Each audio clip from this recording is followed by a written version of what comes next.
Good morning बच्चों। तो आज की क्लास में हम वेक्टर के आगे के टॉपिक पढ़ने वाले हैं। ओके, तो स्टार्ट हम यहाँ से करेंगे कि आप लोगों ने 9th क्लास में वर्क पढ़ा होगा। ओके, वर्क में अब आप लोगों को पता है कि हमारे पास जो फॉर्मूला होता है, जो 9th क्लास में हम पढ़ते हैं, फॉर्मूला हमारे पास आता है W = F S cos theta. Okay, क्या फॉर्मूला आता है? एफ एस कॉस थीटा, जहां पे F क्या है? फोर्स है किसी बॉडी पे लगा हुआ, S क्या है? डिस्प्लेसमेंट है, और थीटा क्या होता है? एंगल होता है दोनों के बीच का, आप लोग को पता है। ठीक है, या फिर वर्क के डेफिनेशंस के अकॉर्डिंग अगर हम जाएं तो हमें पता है कि वर्क के डेफिनेशन क्या होता है mechanical work, force into force की डायरेक्शन में डिस्प्लेसमेंट कितना हुआ है। अब बच्चों आप लोगों को अगर इसे एनालाइज करो तो हमें पता चलता है कि फोर्स क्या है? फोर्स है वेक्टर और डिस्प्लेसमेंट भी वेक्टर है, दोनों ही वेक्टर क्वांटिटीज हैं, राइट। लेकिन फिर भी हमारे पास वर्क क्या है? वर्क एक स्केलर क्वांटिटी है, आप सब लोगों को पता है। ओके, तो आज हम इसी पे बात करेंगे कि देखते हैं कि दोनों फोर्स और डिस्प्लेसमेंट वेक्टर क्वांटिटी होते हुए भी हमारे पास दोनों का मल्टीप्लिकेशन कैसे किया गया है कि जो वर्क है हमारे पास, वर्क एक स्केलर क्वांटिटी आ गई है। ओके, तो चलिए हम अपना डिस्कशन यहीं से स्टार्ट करते हैं और देखते हैं कि हमारे पास वेक्टर में जो प्रोडक्ट किया जाता है वेक्टर क्वांटिटीज का, वो कितने टाइप का है। तो वेक्टर क्वांटिटीज का जो प्रोडक्ट होता है वो दो टाइप का होता है बच्चों। एक क्या होता है? एक होता है स्केलर प्रोडक्ट, जिसे हम डॉट प्रोडक्ट भी बोलते हैं, और दूसरा होता है वेक्टर प्रोडक्ट, जिसे हम क्रॉस प्रोडक्ट भी बोलते हैं। ओके, अब देखते हैं वन बाय वन कि दोनों क्या हैं और कैसे हम डिफाइन करते हैं। ओके, देख लेते हैं प्रोडक्ट ऑफ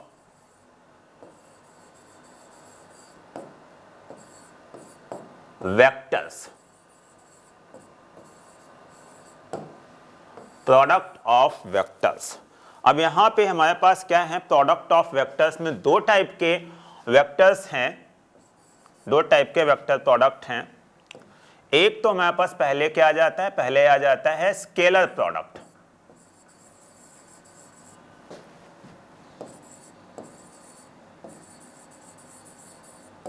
स्केलर प्रोडक्ट, और स्केलर प्रोडक्ट को हम क्या बोलते हैं? डॉट प्रोडक्ट भी बोलते हैं, और डॉट प्रोडक्ट।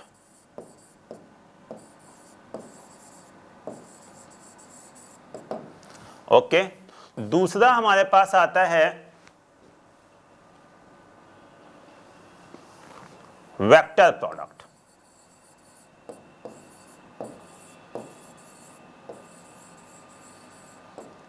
और इसे हम और क्या बोलते हैं? क्रॉस प्रोडक्ट भी बोलते हैं।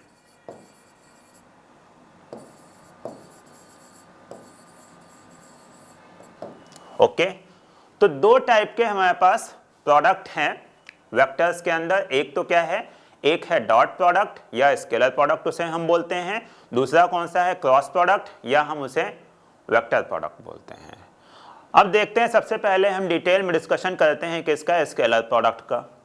ओके, चलिए तो नेक्स्ट स्लाइड पे हम आ जाते हैं और बात करते हैं किसकी? स्केलर प्रोडक्ट या फिर डॉट प्रोडक्ट को।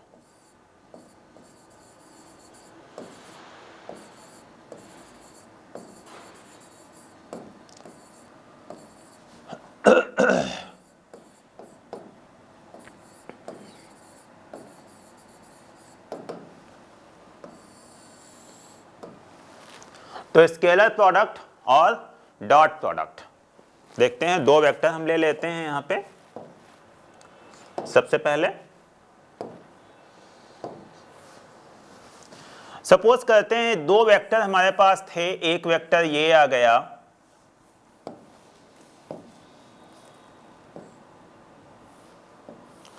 और दूसरा वेक्टर हम एक और ले लेते हैं, दूसरा वेक्टर हमारे पास आ जाता है ये।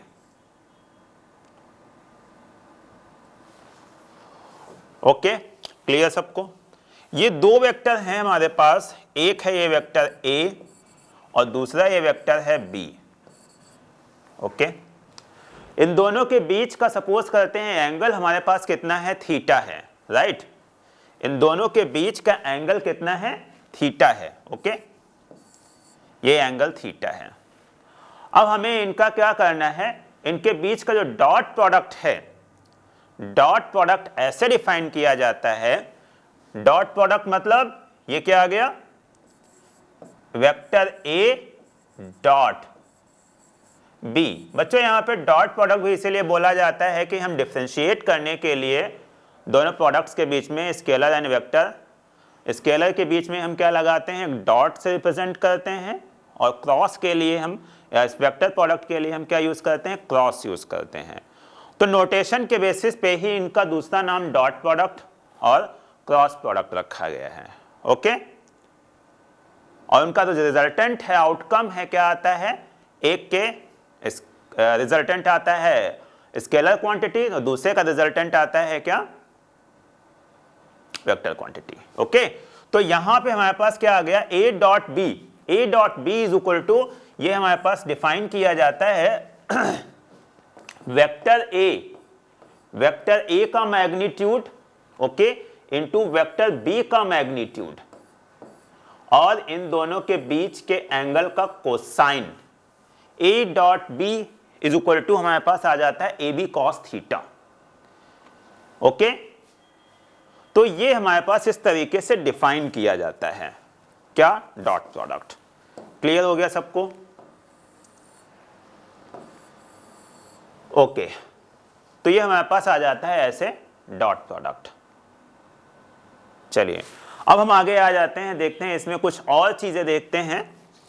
तो एक हमारे पास आता है, कई बार क्वेश्चन बच्चों पूछा जाता है इसमें कि प्रोजेक्शन बताओ, एक वेक्टर का दूसरे वेक्टर के ऊपर प्रोजेक्शन बताओ। प्रोजेक्शन का मतलब ये होता है कि एक वेक्टर का दूसरे वेक्टर के डायरेक्शन में कितना कंपोनेंट होगा। ओके, कंपोनेंट कितना होगा, तो ये हमारे पास आ जाता है। इसको मैंने क्या किया, यहां से मैंने एक लाइन ड्रॉ करी, ये। ओके, इसको मैं दूसरे कलर से लिख लेता हूं, ये हमारे पास आ गया। अब एक मैंने इसके ऊपर ड्रॉ कर लिया और दूसरा मैंने हम क्या कर लेते हैं, ए वेक्टर से यहां से मैं इसके ऊपर ड्रॉ कर लेता हूं, ये आ गई दूसरा ये आ गया। अब बी के टॉप से हमारे पास क्या आ गया, एक ये एंगल आ जाता है, एक ये एंगल आ गया 90 डिग्री,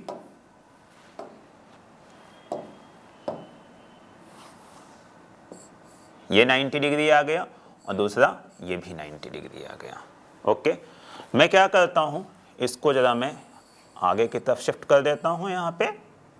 ओके, और इसको भी मैं क्या करता हूं, इसको भी मैं थोड़ा आगे की तरफ शिफ्ट कर देता हूं, क्योंकि हमें देखना है कि ये जो मैंने बनाए हैं, जो परपेंडिकुलर मैंने ड्रॉप किए हैं, इस पॉइंट को मैं O ले लेता हूं, इस पॉइंट को मैं M ले लेता हूं और इस पॉइंट को मैं N ले लेता हूं। ओके, क्लियर है सबको? तो यहां पे हमारे पास क्या आ जाता है, ये जो OM लाइन है, okay, this line OM,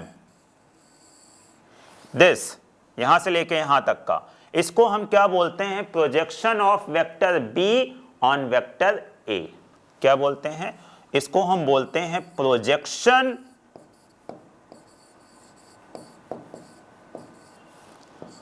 of vector B on vector A। Okay, clear हो गई सबको बात? और इस वाले को हम क्या बोलेंगे, इस वाले को हम बोलेंगे projection of vector A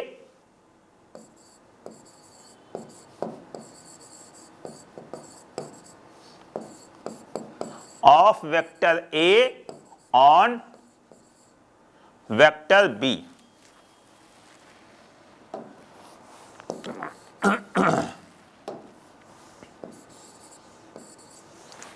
clear हो गई सबको बात? तो OM क्या है? OM is the projection of vector B on vector A and ON is the projection of vector A on vector B. अब अगर इसे निकालना हो तो हम कैसे निकालेंगे? ओके, तो बच्चों यहां पे जो OM आएगा, OM हमारे पास कितना आ जाता है? OM हमारे पास आ जाता है B cos थीटा। ठीक है, ये क्या आ जाता है? B cos theta. यहां से हमारे पास एक और कॉन्सेप्ट आता है, रेजोल्यूशन ऑफ वेक्टर्स। किस चीज का कॉन्सेप्ट आता है? Resolution of vectors. तो ये भी देख लेते हैं कि रेजोल्यूशन ऑफ वेक्टर क्या होता है। रिजॉल्व करना दो परपेंडिकुलर डायरेक्शन में। ओके, किसी वेक्टर को रिजॉल्व करना दो परपेंडिकुलर डायरेक्शन में।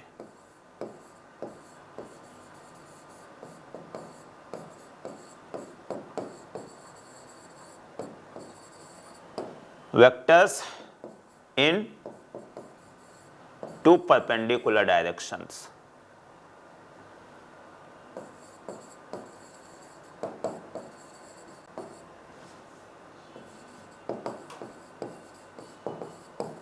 डायरेक्शन।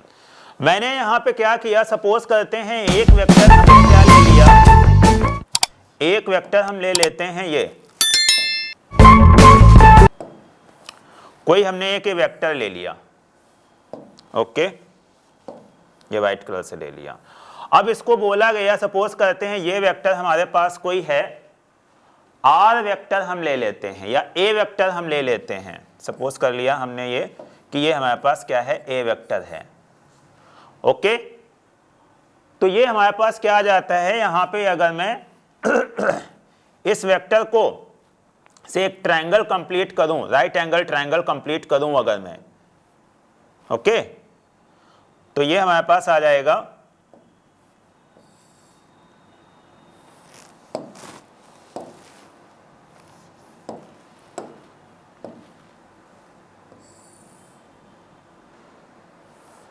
ये हमारे पास एक राइट एंगल ट्रायंगल आ गया।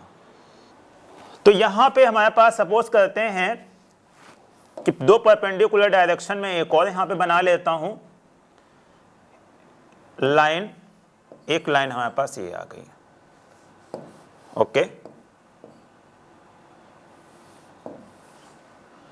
तो इस केस में हमारे पास क्या आ जाता है कि ये अगर एंगल, ये हमारे पास दो परपेंडिकुलर डायरेक्शन हैं, ये दो परपेंडिकुलर डायरेक्शन है और वेक्टर ए का एक डायरेक्शन, इसको मैं अज्यूम कर लेता हूं, ये आ गई, और एक आ जाती है ये। इसको मैंने क्या कर लिया? एक ये डायरेक्शन है और एक ये डायरेक्शन है। ठीक है, अब अगर मैं सपोज कर लेता हूं यहां पे एंगल हमारे पास क्या है? ये थीटा एंगल है। ठीक, और ये हमारे पास क्या था? ओ था, और ये आ जाता है m और ये आ जाता है n। राइट, तो यहां पे हमारे पास क्या है? ये भी राइट एंगल ट्रायंगल है। अब यहां पे अगर मैं साइन थीटा लिखूं,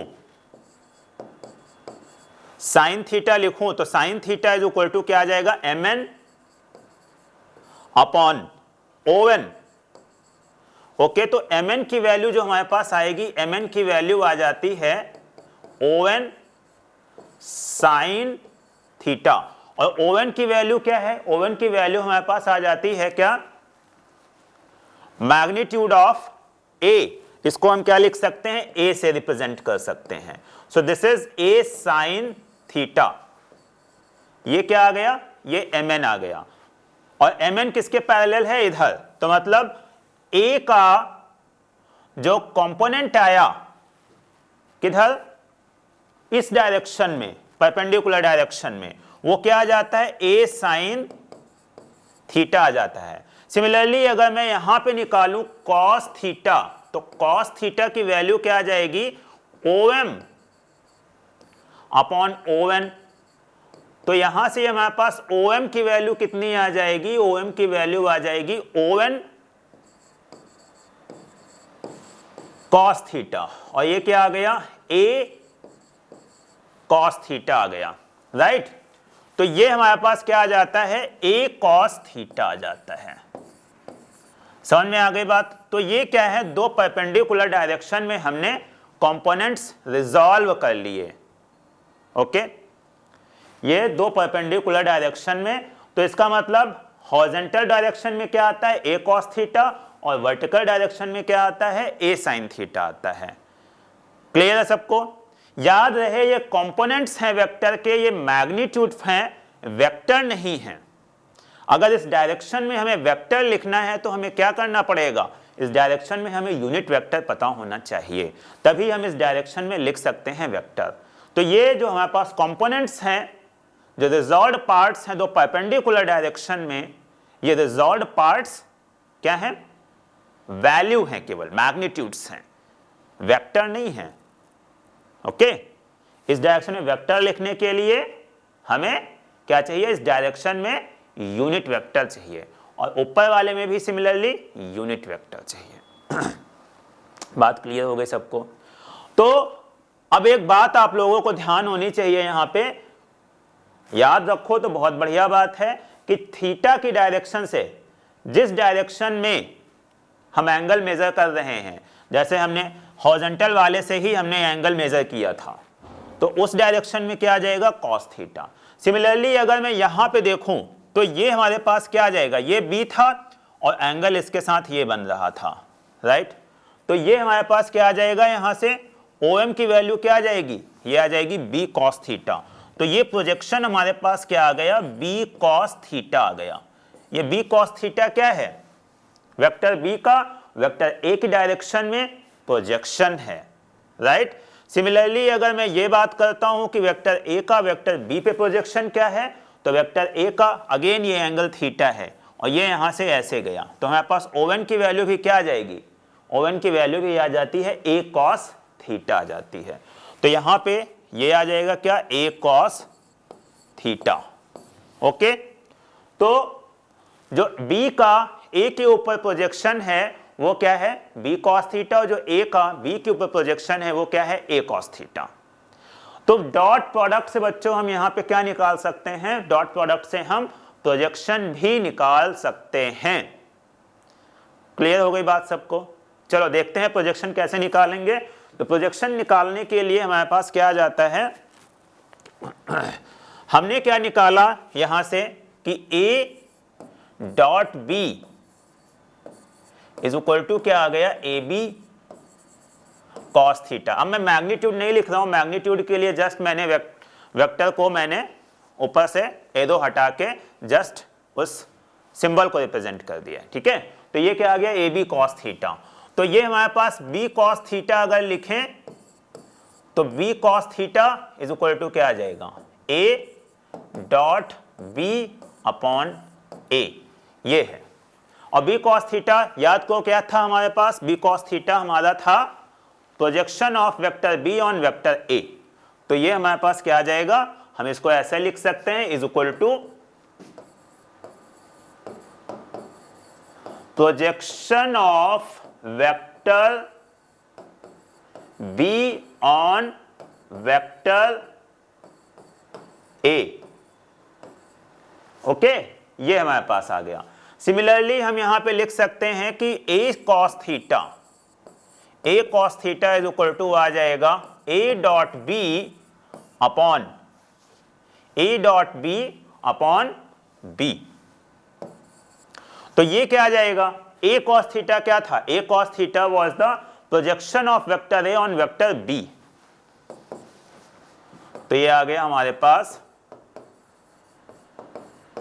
projection of vector A on vector B।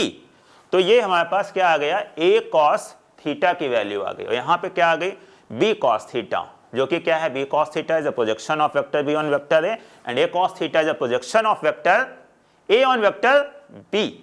Clear हो गई सबको बात। ओके। तो यहां से ये हमने डिफाइन कर लिया, प्रोजेक्शन हमने निकाल लिया। अब देखते हैं अगर हमारे पास वेक्टर कंपोनेंट फॉर्म में अगर दे रखा गया है तो हम कैसे डॉट प्रोडक्ट निकालें। क्लियर सबको? तो हमारे पास सपोज करते हैं dot product in component form.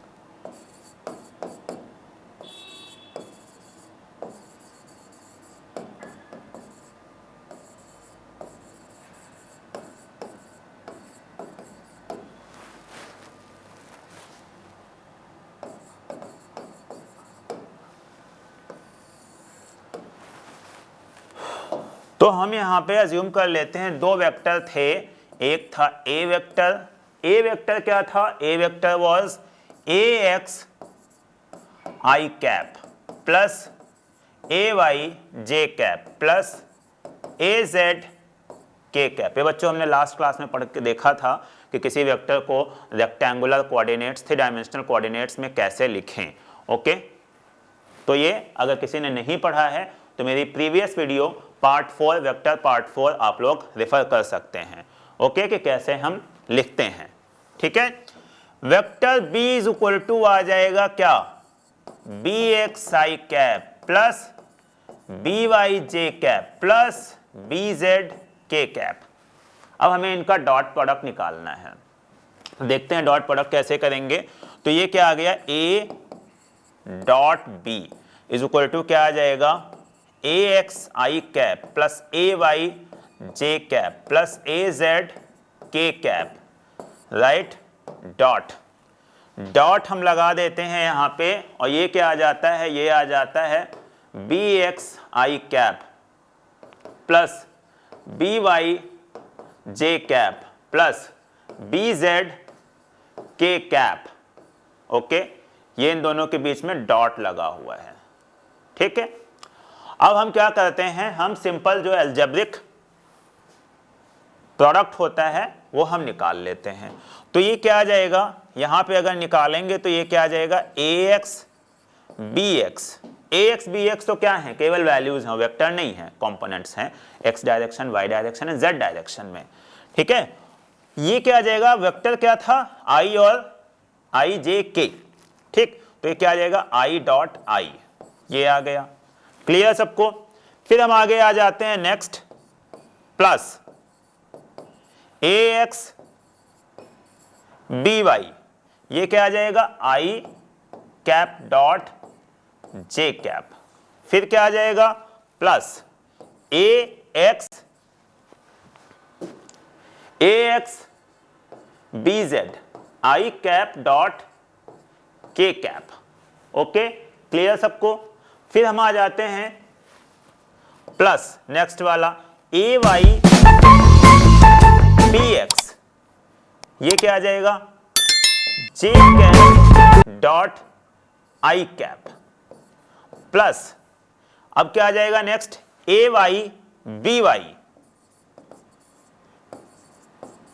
A Y B Y, ये क्या आ जाएगा? J cap dot J cap plus next हमारे पास आ जाता है A Y B Z J cap dot K cap, ये आ गया। सेकेंड वाला का हमने कर लिया। फिर हम आ जाते हैं ए जेड बी एक्स, ये क्या आ जाएगा? K cap dot I cap plus A Z B Y K cap dot J cap plus A Z B Z K cap dot K cap. Okay, clear हो गई सबको बात? तो ये इस तरीके से मैंने क्या किया, इसमें अलजेब्रिक प्रोडक्ट कर लिया, और जहां जहां पे वेक्टर थे वो मैंने क्या हुआ, मैंने डॉट प्रोडक्ट के साथ में ले लिया है। अब यहां पे आप लोग देख रहे होंगे कि I cap dot I cap dot J cap, ये सारी चीजें आ रही हैं। सबसे पहले हम इन्हें देख लेते हैं कि इनका क्या प्रोडक्ट होगा। ओके, तो हम यहाँ पे सबसे पहले डिफाइन कर लेते हैं आई कैप डॉट आई कैप क्या आएगा। ये अगर हम निकाले बच्चों तो आप लोग यहां पे देखोगे कि आई कैप जो हमारे पास रहता है, this is unit vector along X axis. Okay, तो इसका जो यूनिट वेक्टर होगा इसका मैग्नीट्यूड क्या होगा 1, और दोनों के बीच में एंगल क्या आएगा, दोनों के बीच में जो एंगल आता है वो 0 आता है खुद के साथ में। ओके, तो ये हमारे पास क्या आ जाता है I dot I cap dot I cap, ये क्या आ गया 1 इंटू 1 इंटू कॉस 0। याद रखो किसी वेक्टर का खुद के साथ में अगर एंगल होगा तो क्या होगा 0 होगा। क्यों होगा, क्योंकि अगर हम यहां से देखें ये हमने बना दिया, एक वेक्टर ये a आ गया, एक वेक्टर ये a आ गया, अब दोनों के बीच में क्या कोई एंगल बन रहा है, नहीं बन रहा है। ठीक है, दोनों एक ही डायरेक्शन में, तो एंगल क्या है 0 है। ओके, चलो तो ये हम रब कर देते हैं और आगे हम आ जाते हैं। तो ये क्या आ जाएगा I cap dot I cap, ये क्या आ जाएगा 1। ओके, सिमिलरली हम अगर निकालेंगे तो जे कैप डॉट जे कैप भी ऐसे ही 1 आ जाएगा। दोनों का जो मैग्नीट्यूड है वो 1 है, दोनों के बीच का एंगल कितना है वो 0 है। सिमिलरली आगे हमारे पास आ जाता है क्या के कैप डॉट के कैप भी ऐसे ही आ जाता है। क्लियर हो गई सबको बात। तो I cap dot I cap, I J cap dot J cap, K cap dot K cap, ये सारी चीजें क्या हैं, इन सबका वैल्यू क्या आएगी 1 आएगी। ओके, अब हम देखते हैं जब डिफरेंट टाइप के आ जाते हैं, जैसे आई कैप डॉट जे कैप। तो I cap dot J cap अगर हम निकालेंगे, यहां पे यूनिट वेक्टर अगेन आ गए, तो इनका जो मैग्नीट्यूड आएगा वो क्या आएगा 1 1, और ये क्या आ गया, दोनों के बीच में 90 डिग्री का एंगल है। आई कैप क्या है, unit vector along X axis, J cap क्या है, unit vector along Y axis. X और वाई दोनों के बीच में एंगल क्या है, दोनों परपेंडिकुलर होते हैं। ओके, तो क्या आ गया, एंगल क्या आ गया 90 डिग्री। तो 90 हम यहाँ पे लिखेंगे, cos 90 की वैल्यू 0 होती है तो ये 0 आ जाएगा। ओके, सिमिलरली हम निकालेंगे अगर जे कैप डॉट के कैप, तो जे कैप डॉट के कैप, इसमें भी क्या आएगा 1 इंटू 1, और यहां भी एंगल क्या है 90 डिग्री 0, और ये हमारे पास क्या आ जाएगा, ये आ जाता है के cap dot I cap. Okay, तो ये हमारे पास क्या आ जाएगा, ये हमारे पास आ जाता है अगेन 0। क्लियर। ओके, तो ये हमारे पास क्या आ गया, हमने देख लिया कि यूनिट वेक्टर्स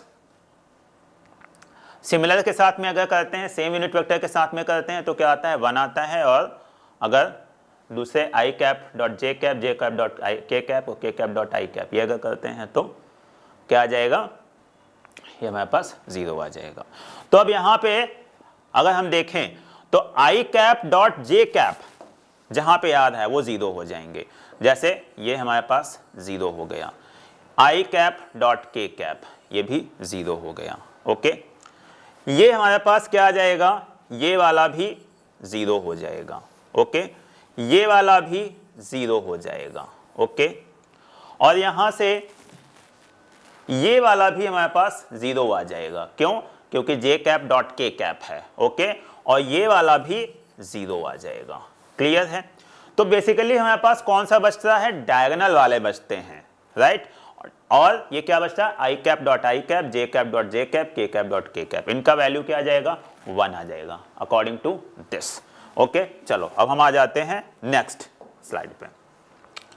तो हमारे पास इसका अब अगर हम लिखेंगे तो ये हमारे पास क्या आ गया, ये आ जाता है A dot B is equal to क्या आ गया, ये आ गया A X B X plus A Y B Y plus A Z B Z. तो ये हमारे पास क्या हो जाता है, डॉट प्रोडक्ट का फॉर्मूला कंपोनेंट फॉर्म में। ओके, तो इसको बच्चों आप लोगों को याद करना है, this is very very important. Okay, तो ये डॉट प्रोडक्ट आ गया।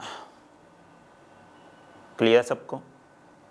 अच्छा, अब अगर यहां पे हम देखें तो अगर मान लिया इन दोनों दो वेक्टर दिए गए हैं, दो वेक्टर के बीच का एंगल आपको पूछा गया है कि दो वेक्टर के बीच का एंगल बताइए जरा क्या होगा।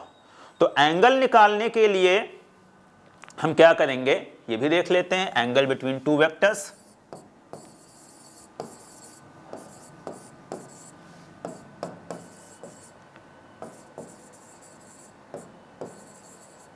एंगल बिटवीन टू वेक्टर्स, ठीक, दो वेक्टर वही हम ले लेते हैं अभी जो हमने अज्यूम किए थे, ए और बी। ओके, तो ये हमारे पास क्या आ जाता है, डॉट प्रोडक्ट बच्चों कैसे डिफाइन किया गया है, ये डिफाइन किया गया है A dot B is equal to क्या है, ए बी कॉस थीटा है। तो कॉस थीटा की वैल्यू क्या आ जाएगी, कॉस थीटा की वैल्यू आ जाती है A dot B upon A B.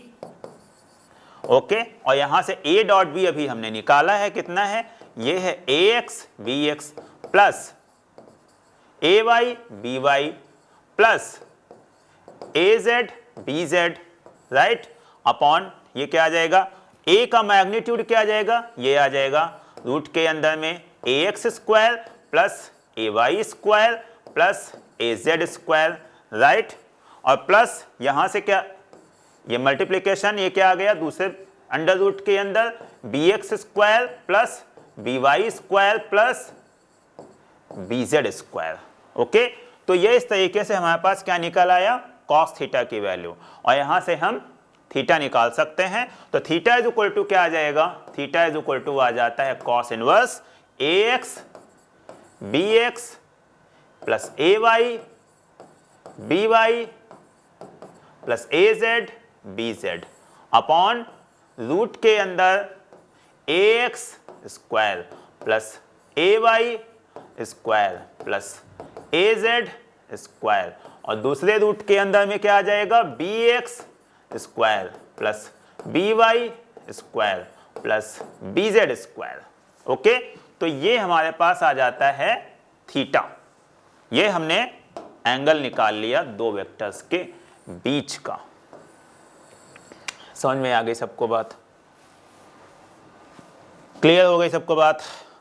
Okay, I think कोई भी प्रॉब्लम नहीं होगी अब, ठीक है। तो इस तरीके से हम निकाल लेते हैं दो वेक्टर का डॉट प्रोडक्ट, उन दोनों के बीच का एंगल, और प्रोजेक्शन अगर निकालना हो तो प्रोजेक्शन भी हम निकाल सकते हैं। जैसे अभी हमने देखा था कि प्रोजेक्शन क्या आया था, projection of vector B on vector A, तो उसको भी देख लेते हैं।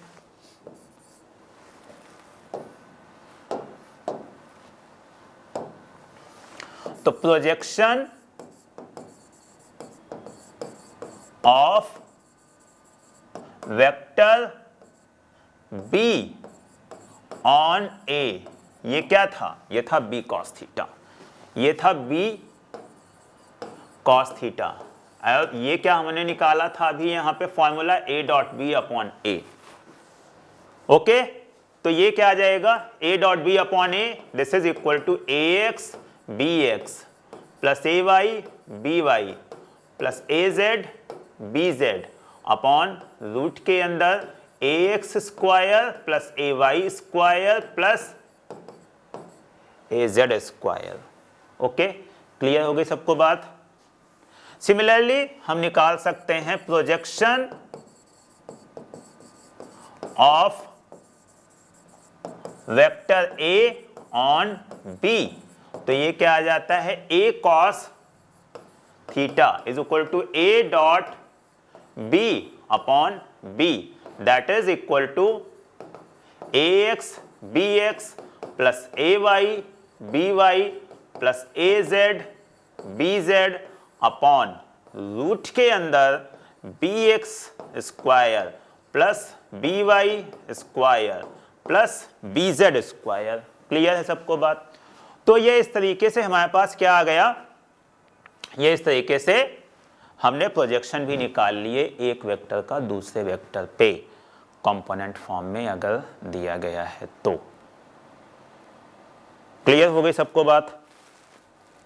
एक चीज और बच्चों, यहां पे मैं यहां पे देखूं तो ये हमारे पास क्या आ जाता है, ए डॉट बी अगर लिखा है, ठीक, तो A dot B is equal to क्या होता है, A B cos theta. Okay, इसको हम क्या लिख सकते हैं, BA cos थीटा भी लिख सकते हैं, चाहे यहाँ पे वैल्यू है केवल ये प्रोडक्ट है, अलजेब्रिक प्रोडक्ट है, हम चाहे पहले लिखें या बाद में लिखें कोई फर्क नहीं पड़ता है, ठीक है।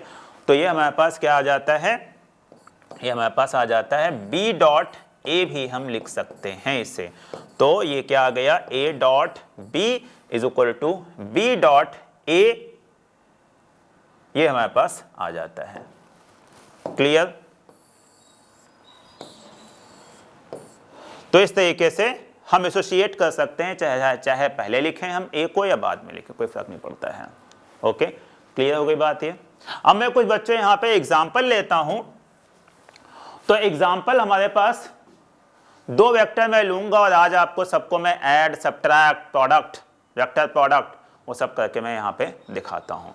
ओके, तो ये हमारे पास क्या आ जाते हैं, 2 वेक्टर हमने ले लिए। ये सपोज करते हैं हमारे पास एक वेक्टर A है, ये हमने क्या ले लिया, I cap plus 2J cap और प्लस 3K कैप, राइट। और नेक्स्ट वेक्टर हमारे पास है, हमने ले लिया B वेक्टर, हमने ले लिया क्या, 2I कैप और plus 3J cap and plus 5K cap, ये हमने ले लिया।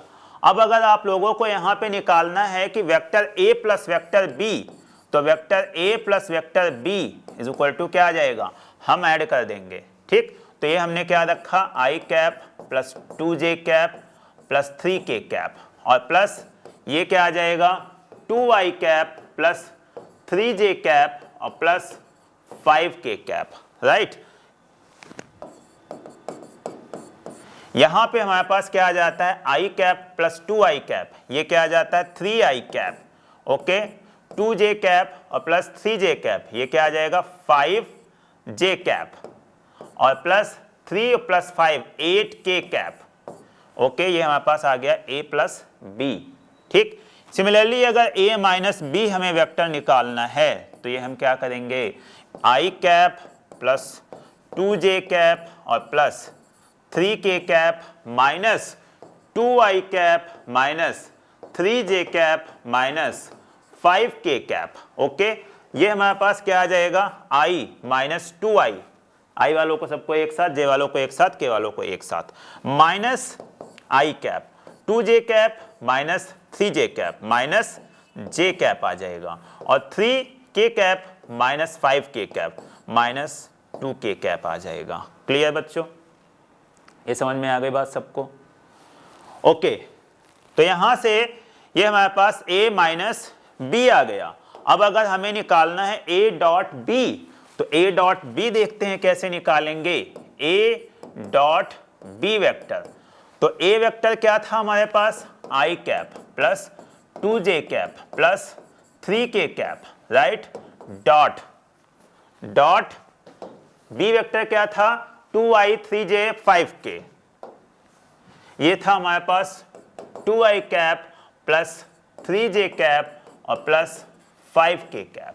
अब हमें क्या करना है, अब हमें AX BX AY BY plus AZ BZ, okay, ये हमको क्या करना है, मल्टीप्लाई करके ऐड करना है। तो AX यहाँ पे क्या है 1, तो 1 इंटू 2 प्लस BX AY क्या है 2 और BY क्या है 3 प्लस AZ क्या है 3 और BZ क्या है 5।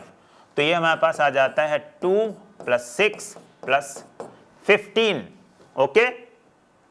तो ये आ जाएगा 23, ये हमारे पास आ जाता है A dot B vector, okay. Clear हो गई बात सबको? ये A डॉट B वेक्टर हमारे पास 23 आ गया। अब अगर इन्हीं दोनों के बीच का हमें एंगल निकालना हो, ओके, तो cos theta is equal to क्या आ जाएगा, cos theta is equal to हमारे पास था A dot B upon AB। तो A डॉट B अगर मैं निकालूं तो A डॉट B की वैल्यू 23 है और मैग्नीट्यूड ऑफ A की वैल्यू कितनी है, ये आ जाएगा 1 प्लस 4 और प्लस 9, ओके। 1 का स्क्वायर प्लस 2 का स्क्वायर प्लस 3 का स्क्वायर और दूसरे इसमें क्या आ जाएगा, ये हमारे पास आ जाता है दूसरे स्क्वायर रूट के अंदर आ जाता है 4 + 9 और +25। ओके, ये आ गया।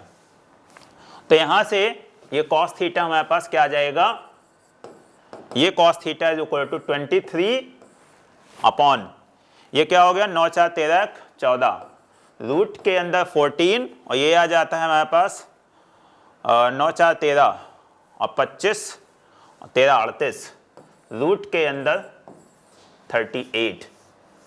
ओके, तो इस तरीके से हमारे पास क्या आ जाएगा, तो थीटा इज इक्वल टू आ जाएगा कितना 23 अपॉन रूट के अंदर 532, ये आ गया क्या cos थीटा की वैल्यू।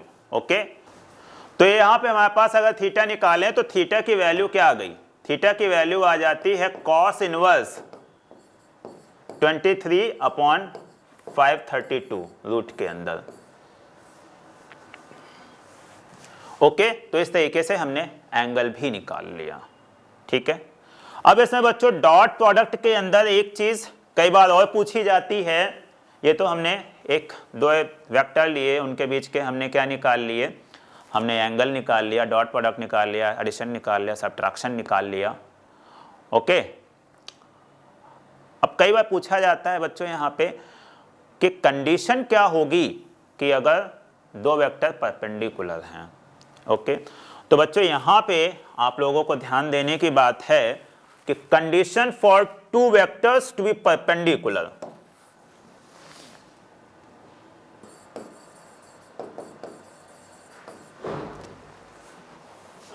परपेंडिकुलर, तो परपेंडिकुलर अगर दो वेक्टर होंगे, ये अगर हमारे पास एक वेक्टर ये है A, दूसरा वेक्टर हमारे पास है अगर B, ठीक है, दोनों अगर परपेंडिकुलर हैं, इसका मतलब थीटा की वैल्यू क्या है 90 डिग्री है। राइट, थीटा की वैल्यू 90 डिग्री है, तो ये हमारे पास क्या आ जाएगा A dot B is equal to क्या आ गया AB cos 90। cos 90 की वैल्यू क्या होती है 0, तो ये क्या आ जाता है हमारे पास 0।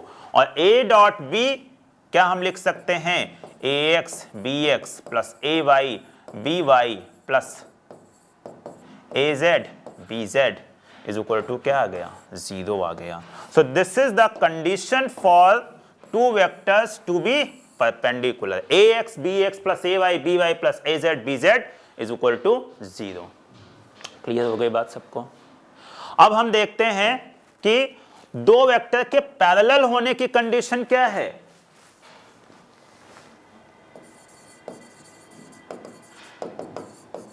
Condition for two vectors to be perpendicular, parallel.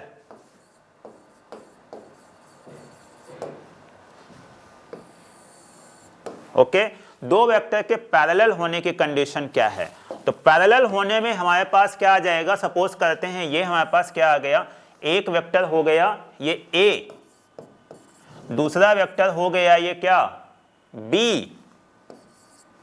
Right, दूसरा वेक्टर हो जाता है ये B।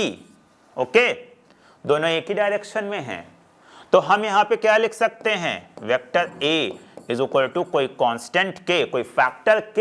यहां पे अगर A छोटा है B बड़ा है तो ये फैक्टर क्या होगा, एक से छोटा हो जाएगा, तो ये आ जाएगा vector B।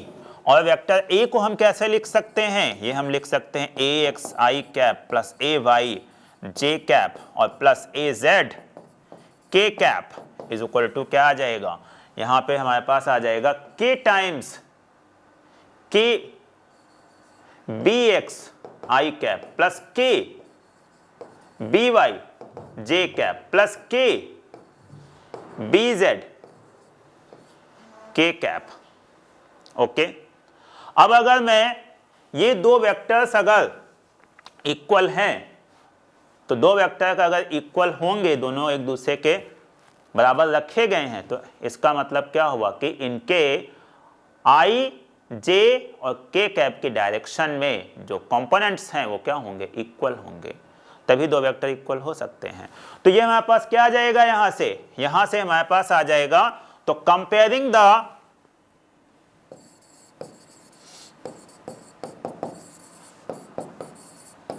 Coefficients of I cap, J cap and के कैप। तो हम जब कंपेयर करेंगे तो ये क्या आ जाएगा, A X is equal to K B X, A Y is equal to K B Y and A Z is equal to K B Z. इन तीनों को अगर हम यहां से देखें तो ये क्या आ जाता है, A X upon B X is equal to K, ये क्या आ जाएगा, A Y upon B Y is equal to K, ये क्या आ जाएगा, A Z upon B Z is equal to K. तो यहां से हमारे पास क्या आ जाता है, यहां से हमारे पास ये आ जाता है, इसको अगर कंबाइन करेंगे इसका मतलब क्या आ गया कि A X upon B X is equal to A Y upon B Y is equal to A Z upon B Z. इसका मतलब दो वेक्टर अगर पैरेलल हैं तो पैरेलल तभी होंगे जब उनके x, y और z के अलोंग जो कंपोनेंट्स का रेशियो है वो जब सेम होगा। क्लियर है बात सबको? तो ये दो कंडीशन है बच्चों, ये बहुत ही इंपॉर्टेंट हैं। क्वेश्चंस कई बार इसके ऊपर डायरेक्टली पूछा जाता है, तो आप लोग ये याद रखो। ओके बच्चों, तो ये हमने आज डॉट प्रोडक्ट पढ़ा और ये इस पे काफ़ी क्वेश्चंस पूछे जाते हैं। अगर किसी को कोई डाउट है तो आप लोग कमेंट बॉक्स में ज़रूर पूछिए, मैं उसे नेक्स्ट क्लास में डिस्कस करूँगा। और नेक्स्ट क्लास में हम पढ़ेंगे क्रॉस प्रोडक्ट और कुछ और एग्जांपल्स के साथ, कुछ और रियल लाइफ जो सिनेरियो हैं उनमें जो एग्जांपल्स हैं उनके साथ। Okay, thank you, bye bye.